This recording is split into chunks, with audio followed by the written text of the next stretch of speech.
The elevator doors slide open on the 23rd floor of Atlanta's premier business district. Tasha Jones steps out, her custom-designed blazer catching the afternoon light streaming through floor-to-ceiling windows. Her locks are perfectly styled, her gold jewelry gleams against her dark skin, and she carries herself with the unmistakable confidence of someone who owns every room she enters. But 3 years ago, those same locks, that same authentic style, that same unapologetic presence were called too ghetto by the CEO now waiting nervously in the boardroom ahead. Richard Whitmore adjusts his tie as he watches her approach through the glass conference room walls. This is the same woman he once whispered about to his HR director, the same employee he deemed unprofessional for her authentic way of speaking, the same brilliant strategist he dismissed as a liability to his company's image.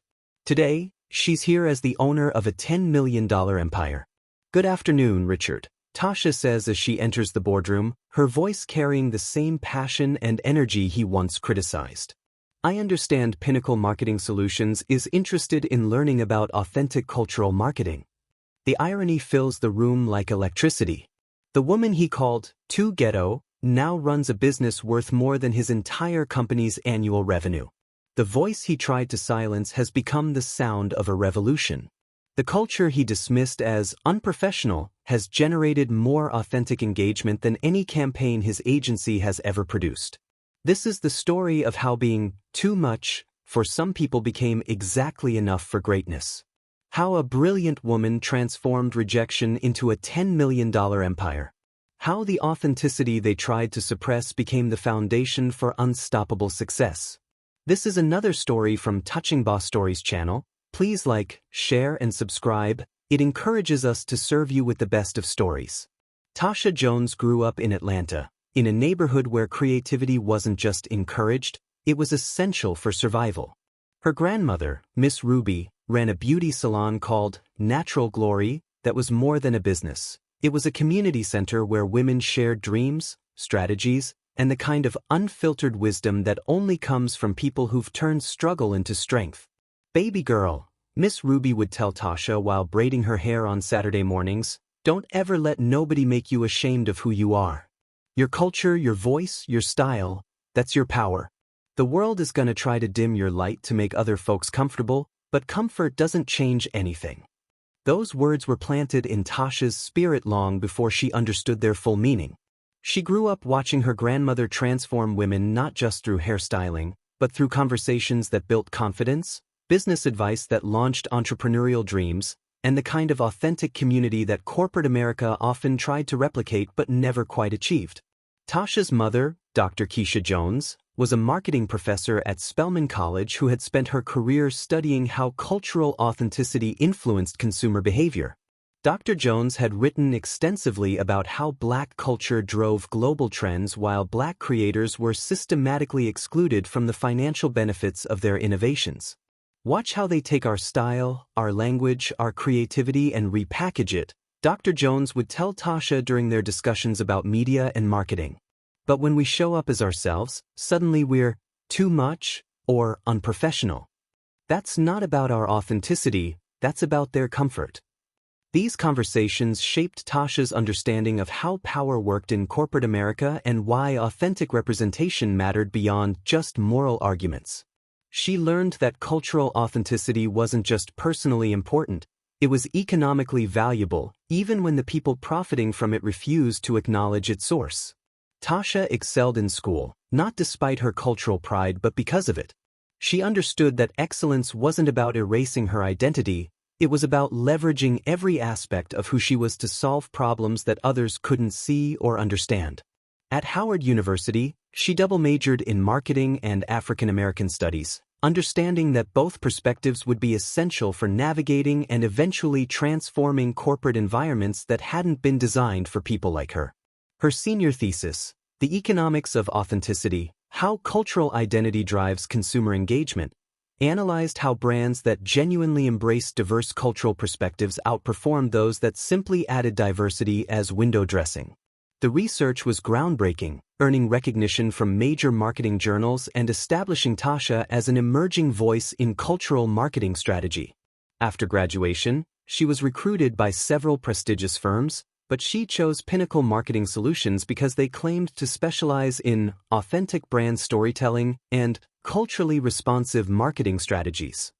During her interviews, they emphasized their commitment to diverse perspectives and their recognition that the future of marketing lay in genuine cultural connection rather than superficial representation. What Tasha didn't understand yet was that corporate America often talked about authenticity while maintaining systems that rewarded conformity to established norms. Her first day at Pinnacle Marketing Solutions should have been a celebration. Tasha walked into the sleek downtown Atlanta offices wearing a perfectly tailored blazer over a custom-designed top that subtly incorporated Kent cloth patterns, her locks styled in an elegant twist-out that took 2 hours to perfect, carrying a leather portfolio filled with cultural marketing strategies she'd been developing since college.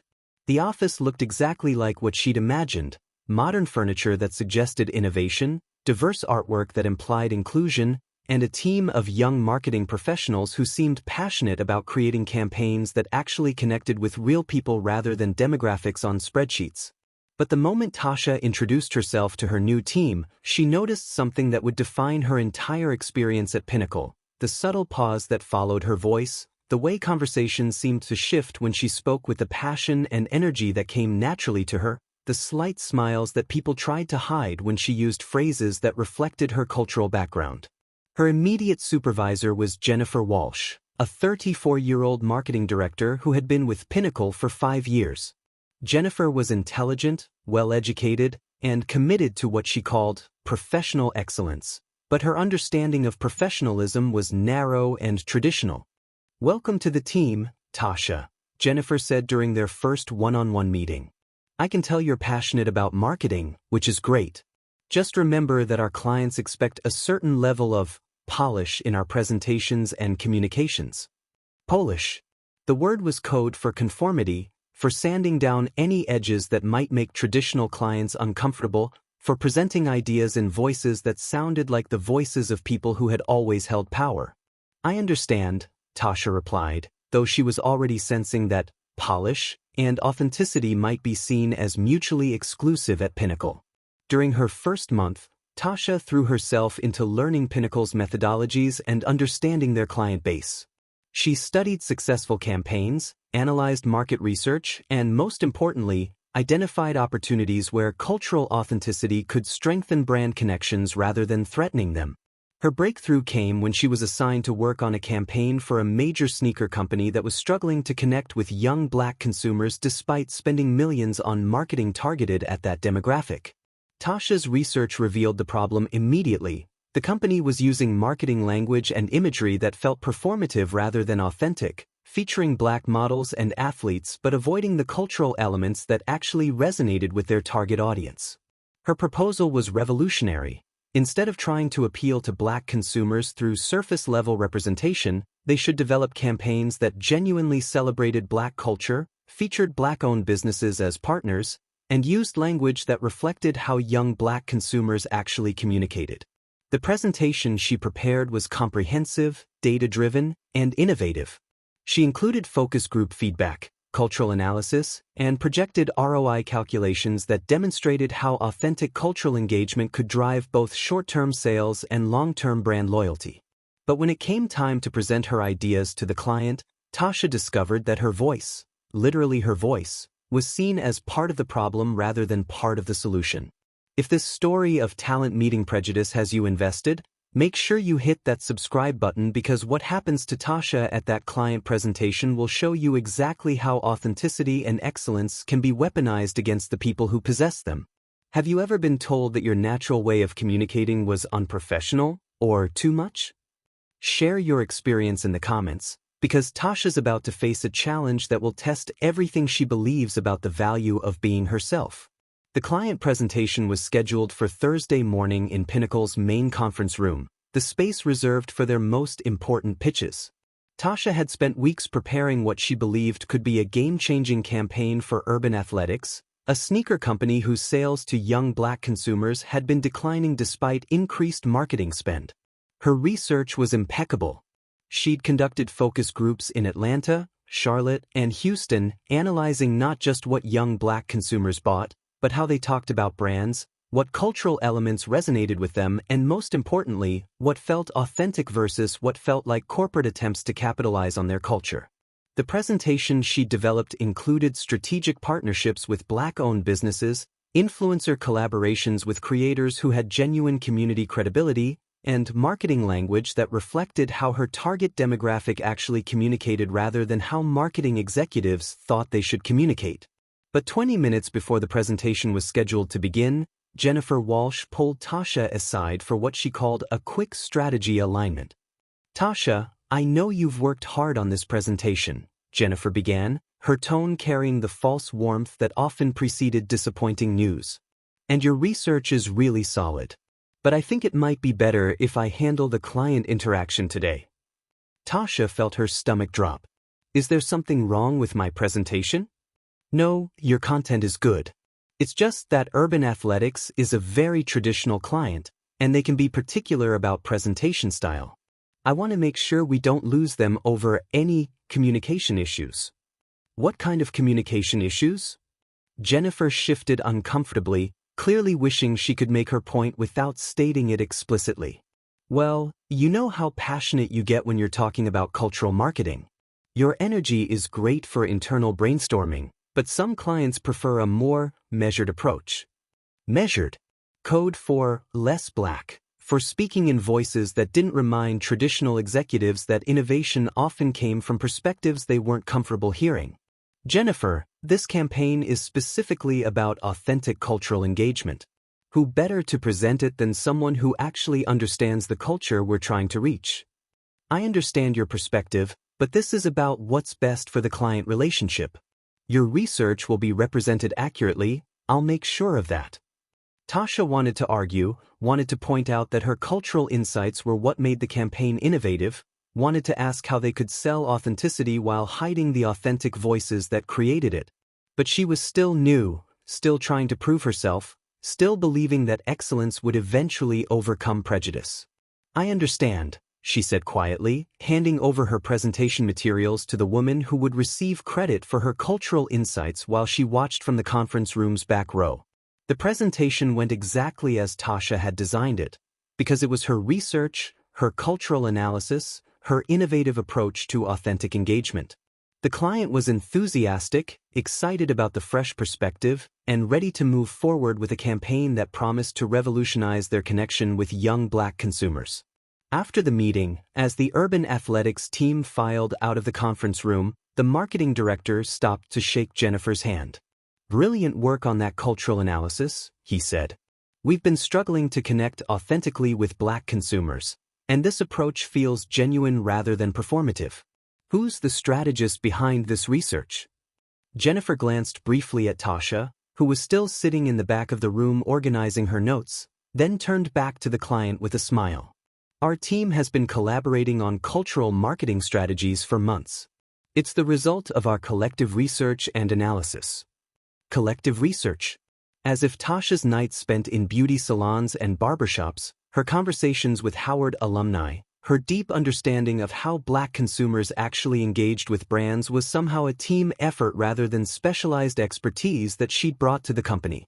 Tasha felt something inside her shift during that moment. Not anger, exactly, but a clarity about how credit and recognition worked in corporate environments where her voice was valuable but her presence was seen as problematic. The pattern repeated itself over the following months. Tasha would develop innovative cultural marketing strategies, conduct research that revealed insights about Black consumer behavior that traditional approaches missed, and create campaigns that generated exceptional results for clients. But when it came time to present those ideas to clients, receive credit for successful outcomes, or advance into leadership roles, someone else would represent her work. The feedback was always professional and seemingly reasonable. Tasha needed to develop her presentation style. She should consider how her communication approach might be perceived by conservative clients. She was encouraged to think about professional development that could help her adapt to different audience expectations. Professional development. Code for learning to sound like someone else, for training her voice to reflect corporate comfort rather than cultural authenticity. The breaking point came during her 8th month at Pinnacle, when she was passed over for a promotion to senior marketing strategist despite having developed 3 of the agency's most successful cultural marketing campaigns. The position went to Gregory Miles, a colleague who had joined Pinnacle 2 months after Tasha but had been consistently chosen to present client-facing work while she handled behind-the-scenes research and strategy development. Marcus was intelligent and hardworking, but his approach to cultural marketing was academic rather than experiential. He could analyze demographic data and cite research studies, but he didn't have the lived experience that allowed Tasha to understand not just what Black consumers bought, but why they bought it and how they talked about their purchasing decisions. The feedback meeting with Jennifer was professionally devastating and personally crushing. "Tasha, your work has been excellent," Jennifer began. "Your cultural insights have been valuable to multiple client campaigns, and your research methodologies are really sophisticated." Tasha waited for the inevitable qualification that would explain why excellence wasn't enough. But senior strategist is a client-facing role that requires someone who can represent Pinnacle's brand in a variety of corporate environments. We need someone whose communication style is versatile enough to connect with different types of clients. What does that mean specifically? Jennifer looked uncomfortable, clearly wishing she could deliver feedback without explicitly discussing what she actually meant. It means we need someone who can adjust their presentation style based on audience expectations. Some clients are more traditional in their preferences for business communication. Traditional preferences for business communication that exclude people who sound like me. It's not about exclusion. It's about matching communication styles to audience comfort levels.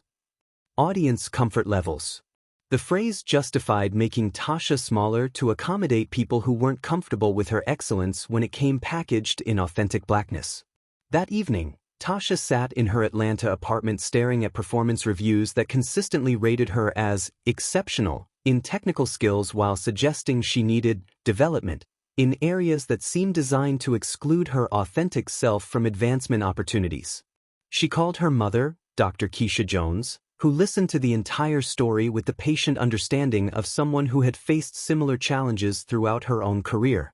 "Baby, what they're telling you is that your culture is valuable to them as content but threatening to them as competition," her mother said. "They want your insights about Black consumers, but they don't want Black leadership making decisions about how those insights get used." So what are my options? You can keep trying to prove that you belong in their spaces, or you can build spaces that celebrate everything they're asking you to hide. But I don't know anything about starting a business. I'm a marketing strategist, not an entrepreneur. Baby, you are an entrepreneur. You've been creating innovative solutions for other people's problems. The only difference is whether you keep giving those solutions away or start building something that's yours. That conversation planted seeds that would grow into the empire that would eventually eclipse the company that couldn't see her value. But first, Tasha had to survive one more humiliation that would crystallize her understanding of how corporate America viewed her authentic self. The incident happened during a company-wide meeting where Pinnacle was presenting their quarterly results to the entire staff.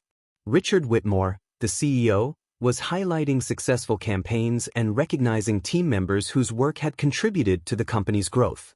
When he reached the Urban Athletics campaign, the one Tasha had researched, designed, and developed, he praised Jennifer Walsh for innovative cultural marketing strategies that had generated exceptional client satisfaction and measurable ROI. Tasha sat in the back of the conference room listening to her work being celebrated while her contribution was erased from the narrative. But what came next was worse than being ignored. After the presentation, as employees were filing out of the conference room, Tasha overheard Richard Whitmore talking to Jennifer Walsh about future cultural marketing initiatives. "We need to be careful about how we position these cultural campaigns," Richard was saying. "Some of our team members have great insights, but their presentation style can be a little too ghetto for our brand image." Too ghetto. The words hit Tasha like a slap, not just because of their obvious prejudice, but because of what they revealed about how she was perceived by leadership who had benefited from her expertise while dismissing her as unprofessional. Richard continued the conversation, apparently unaware that Tasha could hear him. "We should probably keep the cultural research internal and have our senior strategists handle client presentations. We can get the insights without the cultural baggage. Cultural baggage. As if her authentic voice, her lived experience, her deep understanding of the communities they were trying to reach was somehow a liability rather than the exact expertise they were selling to clients. Tasha left Pinnacle Marketing Solutions that day understanding something she had been reluctant to accept. Excellence wasn't enough if that excellence challenged assumptions about who belonged in leadership, who deserved credit for innovation, and whose voices were considered professional enough to represent corporate brands. But instead of feeling defeated, Tasha felt something she hadn't experienced before: absolute clarity about what she needed to do next.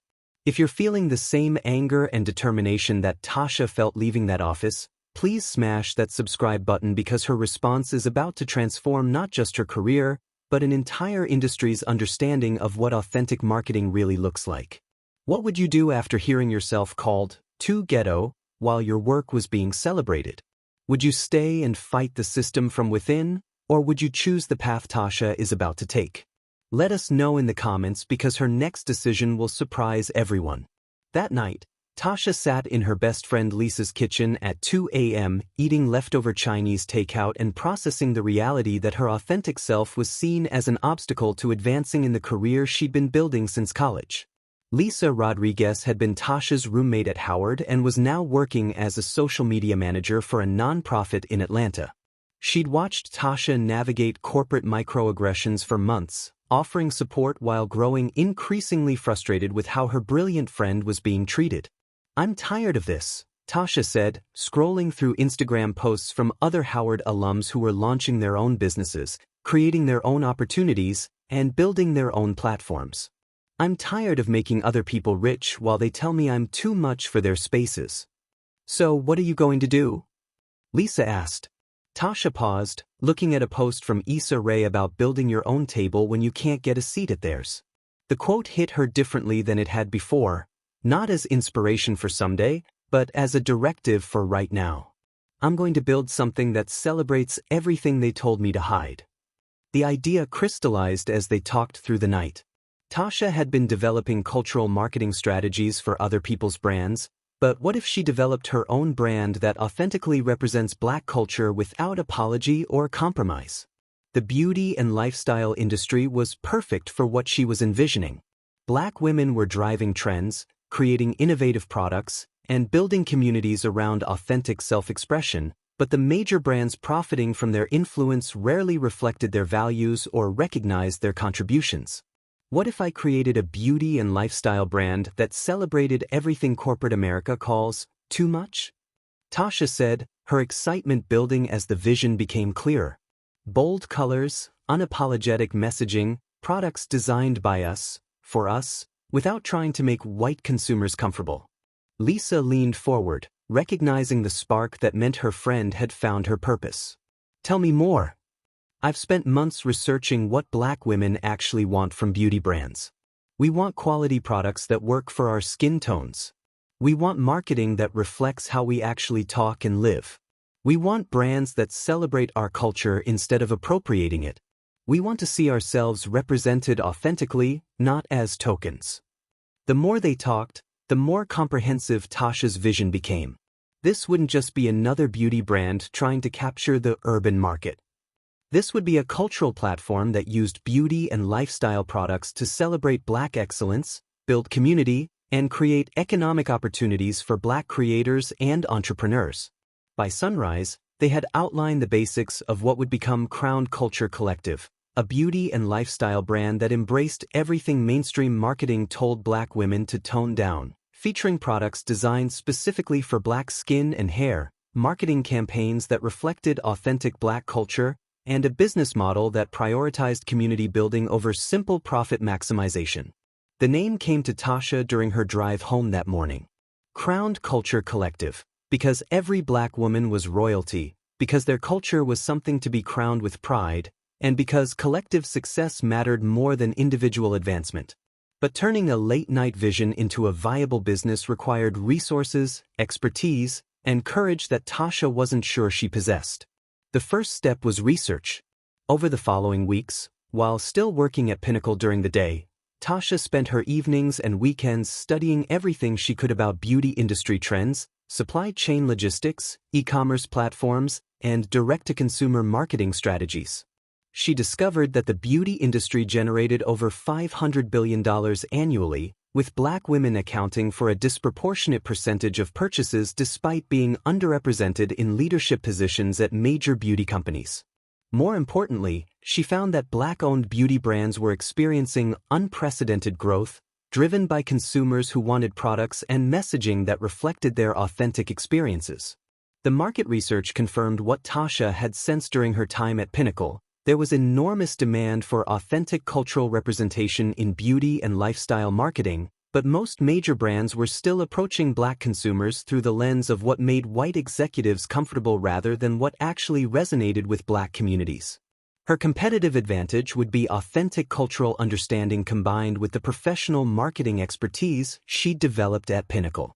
She could create campaigns that felt genuine because they were genuine, developed by someone who lived the culture rather than studying it from outside.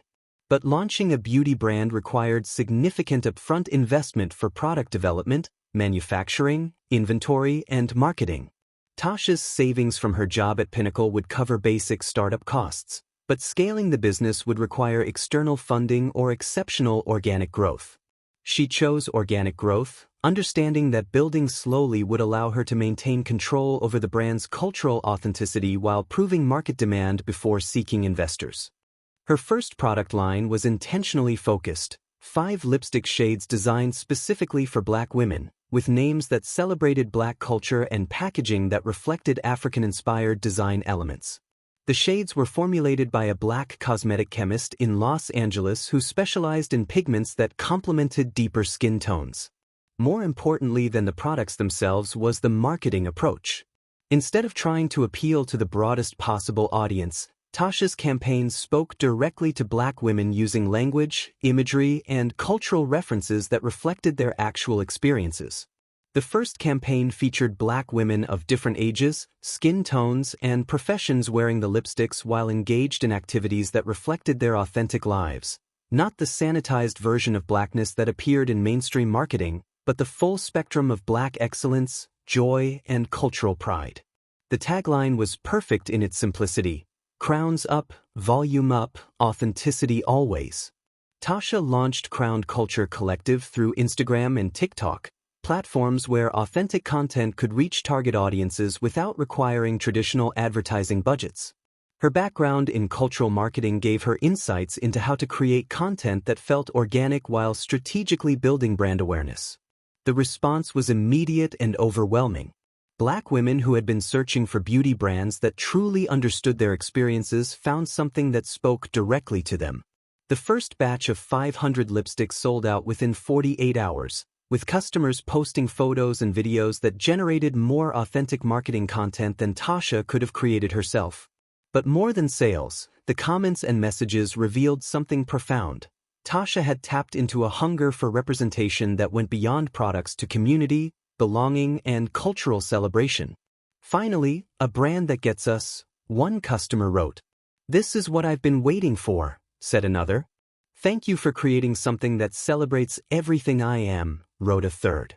Within 3 months, Crowned Culture Collective had expanded to include skincare products, hair accessories, and lifestyle items, all designed with the same commitment to authentic cultural celebration. Lisa left her nonprofit job to join as Director of Social Media and Community Engagement, helping to build an online community that was as much about empowerment as it was about products. The brand's growth was organic but exponential. Every satisfied customer became a brand ambassador, sharing products and messaging with friends who had been equally hungry for authentic representation. Beauty influencers with genuine community credibility began featuring Crowned Culture products not because they were paid to, but because they genuinely loved what the brand represented. 6 months after launch, Crowned Culture Collective was generating $50,000 in monthly revenue. By the end of the first year, monthly revenue had reached $200,000, with products selling in all 50 states and international customers requesting shipping to 12 countries. But the real breakthrough came when Tasha was featured in Essence magazine as one of 10 Black entrepreneurs changing the beauty game.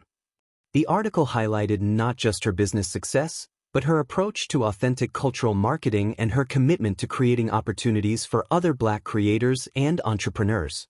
The Essence feature generated national attention from major retailers, investors, and media outlets who recognized that Crown Culture Collective represented more than just another beauty brand.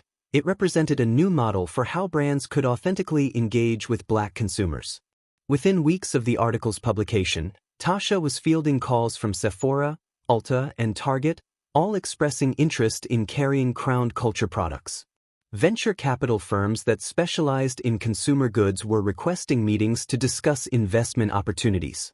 The same authenticity that Pinnacle Marketing Solutions had seen as a liability was now being recognized as a valuable competitive advantage in an industry where genuine cultural connection drove consumer loyalty and business growth.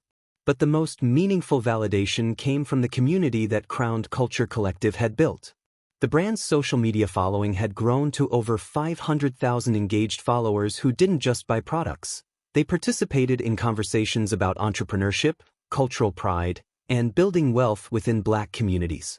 Tasha had created more than a business. She had built a platform for celebrating everything that corporate America had told her to hide. 2 years after leaving Pinnacle Marketing Solutions, Tasha received an invitation that would bring her story full circle. She was asked to keynote the Atlanta Businesswomen's Conference, speaking about building authentic brands in the digital age. The conference was being sponsored by several major corporations, including Pinnacle Marketing Solutions, and would be attended by marketing executives from across the Southeast. As Tasha prepared her presentation, she reflected on the journey that had brought her from Ghetto employee to sought-after expert on cultural authenticity in marketing. She had proven that the voice they tried to silence was exactly the voice that customers wanted to hear. But the speech she was preparing wasn't about vindication or revenge.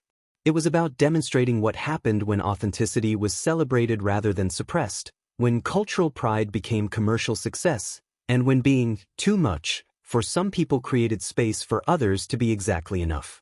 If this transformation from dismissed employee to industry disruptor has you on the edge of your seat, make sure you're subscribed because the next part will show you exactly what happens when an authentic voice becomes an unstoppable force. Do you think Tasha should focus on growing her business or use her platform to address the discrimination she faced? Share your thoughts in the comments because her decision will define how this story reaches its climax.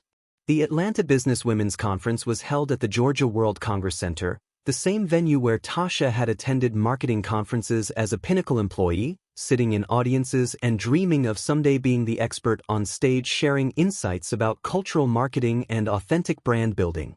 Now, 3 years after being dismissed as too ghetto for corporate America, she was the keynote speaker addressing an audience of 2,000 business leaders, marketing executives, and entrepreneurs who had come to learn from her expertise.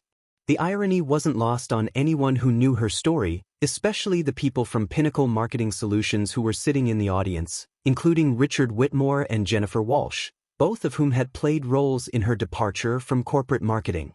As Tasha walked onto the stage, she carried herself with the confidence of someone who had built something authentic and successful from everything others had told her to hide. She wore a custom blazer designed by a Black fashion designer in Atlanta, featuring subtle African-inspired patterns that celebrated her cultural heritage while maintaining the sophistication expected at professional conferences. Her locks were styled in an elegant updo that framed her face perfectly, and her makeup featured products from her own Crown Culture Collective line, a walking advertisement for the brand she had built on authenticity and cultural pride. "Good afternoon," she began, her voice carrying the same passion and energy that Jennifer Walsh had once described as too much for client presentations. 3 years ago, I was told that my voice, my culture, and my authentic self were too ghetto for corporate marketing. Today, I'm here to share how that same voice, culture, and authenticity built a $10 million business. The number rippled through the audience like electricity. $10 million. In 3 years. Built on everything that traditional marketing wisdom said would alienate mainstream consumers. My name is Tasha Jones, and I'm the founder and CEO of Crown Culture Collective, a beauty and lifestyle brand that proves authenticity isn't just morally right, It's economically powerful. She clicked to her first slide, showing Crown Culture's growth metrics: $10.2 million in annual revenue, 89% customer retention rate, 1.2 million social media followers, and products sold in 15 countries. But I'm not here just to share success metrics, Tasha continued. I'm here to talk about what happens when we stop trying to make marginalized voices fit into mainstream boxes and start building platforms that celebrate those voices exactly as they are. In the audience, Richard Whitmore shifted uncomfortably as he began to understand that this presentation was about more than business strategy. It was about the cost of corporate cultures that valued conformity over innovation. 3 years ago, I was working at a marketing agency here in Atlanta, Tasha said, not naming Pinnacle but making it clear to everyone who knew her story exactly which company she was referencing. I was developing cultural marketing strategies that generated exceptional results for clients, but I was consistently told that my communication style was too energetic, too passionate, too urban for professional environments. The euphemisms hung in the air, and everyone in the audience understood what they really meant. What my former colleagues couldn't see was that the same authenticity they found unprofessional was exactly what our target audiences were craving.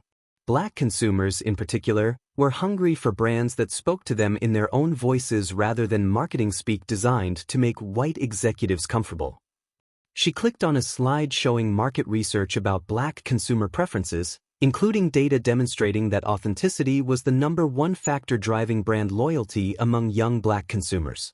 So when I was told to tone down my presentation style, adjust my communication approach, and consider how my voice might be perceived by conservative clients, I made a different choice. I decided to build a brand that celebrated everything I was being told to hide.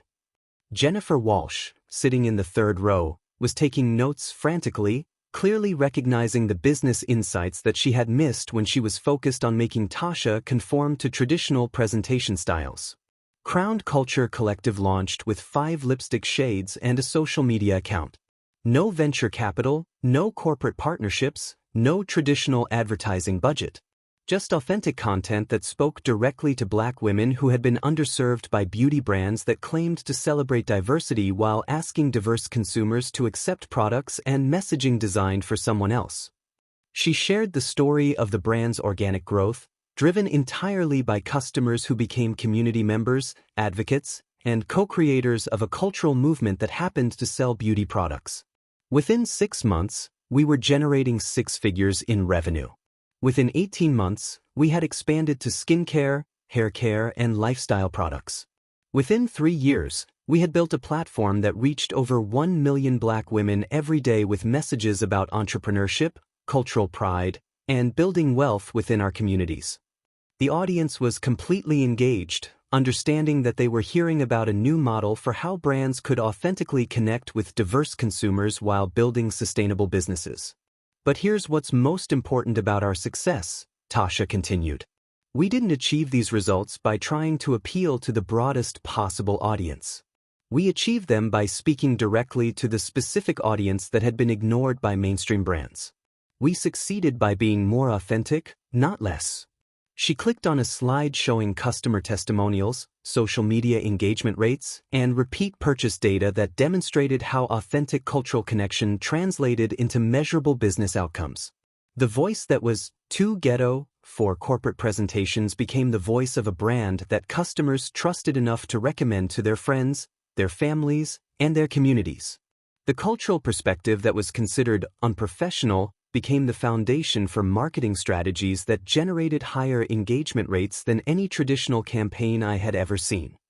Gregory Miles, who had been promoted ahead of Tasha at Pinnacle, was in the audience taking detailed notes about the inclusive marketing methodologies that his former colleague had developed and proven in the marketplace.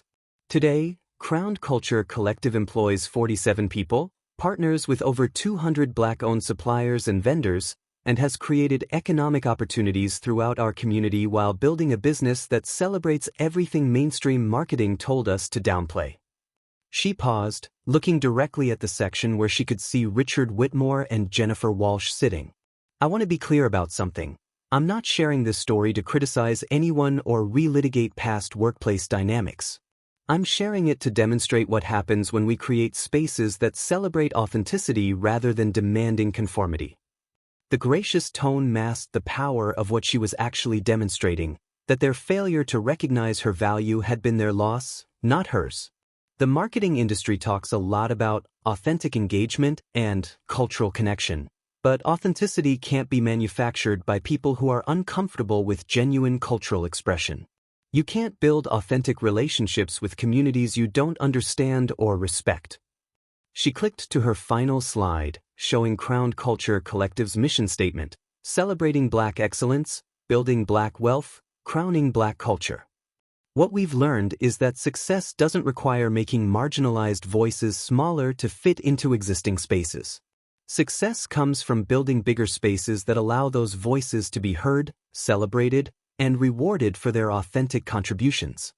The presentation concluded with Tasha outlining her vision for the future of cultural marketing, brands that valued diverse perspectives not as add-ons to existing strategies but as foundations for entirely new approaches to consumer engagement. The future belongs to brands that understand that authenticity isn't about finding the right way to package diverse voices for mainstream consumption, she said. It's about creating platforms where those voices can speak directly to the communities they understand, represent, and serve. As the audience applauded, Tasha felt a satisfaction that had nothing to do with vindication and everything to do with demonstration. She had proven that the authenticity Pinnacle had seen as a liability was actually an invaluable asset in an industry where genuine cultural connection drove consumer loyalty and business growth. During the Q&A session that followed, several audience members asked about implementation strategies for authentic cultural marketing, investment opportunities in diverse-owned businesses, and how traditional companies could partner with authentic cultural brands without appropriating or diminishing their messages. But the question that mattered most came from Dr. Sarah Mitchell, a Black marketing professor at Georgia Tech who had been watching Tasha's career since her Howard University days. Tasha, what advice would you give to young Black women entering marketing careers who are being told to adjust their authentic voices to fit corporate expectations? Tasha smiled, thinking about her grandmother Miss Ruby's words about never letting anyone make you ashamed of who you are. I'd tell them that their authenticity is their superpower, not their limitation. The industries that tell you to be smaller to fit in are the same industries that desperately need your perspectives to grow and innovate. You can choose to keep shrinking to fit their spaces, or you can build spaces that celebrate everything you bring to the table. She paused, looking around the audience at faces that represented every level of the marketing industry. But most importantly, I'd tell them that excellence combined with authenticity is unstoppable. When you stop trying to sound like everyone else and start speaking in your own voice, you become irreplaceable rather than interchangeable. As the conference session ended and attendees filed out of the auditorium, Tasha was approached by dozens of business leaders, investors, and entrepreneurs who wanted to learn more about Crowned Culture Collective's methodologies, partnership opportunities, and expansion plans. But the conversation that would define the lasting impact of her presentation was the one that didn't happen. Richard Whitmore and Jennifer Walsh left the conference without approaching Tasha, clearly understanding that the moment for learning from their former employee had passed when they chose to suppress her potential rather than celebrate it. Standing in the conference center where she had once dreamed of being recognized as an expert, Tasha reflected on the journey that had brought her from Ghetto employee to celebrated entrepreneur. She thought about Miss Ruby's words about never dimming your light to make others comfortable, about her mother's research on cultural authenticity and consumer behavior, and about all the young Black women who would see her success and understand that their voices were valuable exactly as they were. 6 months after Tasha's keynote presentation at the Atlanta Business Women's Conference, the ripple effects of her story were still transforming how the marketing industry understood the relationship between authenticity and commercial success. Crowned Culture Collective had become more than a beauty brand. It had become a case study taught in business schools, a model for authentic cultural marketing, and a platform for celebrating Black entrepreneurship. The company's headquarters had moved from Tasha's apartment to a 15,000 square foot facility in Atlanta's West Side Cultural Arts District, a building that Tasha purchased rather than rented because, as she told her team, "We're not just building a business, we're building generational wealth." The building itself reflected everything Crown Culture Collective represented. A renovated historic structure that honored the past while embracing the future, designed by Black architects and decorated with artwork from Black artists, creating a space that was both professionally sophisticated and culturally authentic. Walking through the offices, visitors immediately understood that this wasn't a typical corporate environment. Conference rooms were named after Black women entrepreneurs like Madam C.J. Walker, Sheila Johnson, and Tasha's grandmother, Miss Ruby. The walls displayed not just business awards and financial milestones, but community impact metrics, scholarships awarded, Black-owned suppliers supported, and economic opportunities created throughout Atlanta's Black business ecosystem. Tasha's office featured 2 items that reminded her daily of the journey that had brought her to this point: a framed photo of her grandmother Miss Ruby in her Natural Glory salon, and a screenshot of the comment that Richard Whitmore had made about her being too ghetto for corporate marketing. The woman who had been called too ghetto for corporate America had built an empire that proved ghetto was just another word for authentic, and authentic was just another word for unstoppable. 5 years after leaving Pinnacle Marketing Solutions, Tasha was featured on the cover of Forbes magazine as one of 30 under 30 entrepreneurs changing American business. The article highlighted not just her financial success, but her impact on how the beauty industry understood authentic cultural marketing and community-driven brand building. Standing in her office, looking out at the Atlanta skyline where she had once worked for people who couldn't see her value, Tasha understood that her story wasn't about revenge or vindication. It was about transformation, her own transformation from someone seeking approval to someone creating opportunities, and the transformation of an industry that was finally learning to recognize authentic voices as essential for genuine innovation. The building that housed Crown Culture Collective was more than office space. It was proof that when you stop trying to fit into spaces that weren't designed for you and start building spaces that celebrate everything you are, you create opportunities not just for yourself, but for everyone who comes after you. If this incredible story of transformation and the power of authentic success has inspired you, please subscribe to Touching Boss Stories channel and share this video with someone who needs to be reminded that their voice matters exactly as it is. Real change happens when we stop trying to fit into spaces that diminish us and start building spaces that celebrate us. What voice have you been told is too much? What authenticity have you been asked to minimize? How will you use Tasha's example to turn your authentic self into your competitive advantage? Share your commitment to unapologetic authenticity in the comments, because the world needs your voice exactly as it is.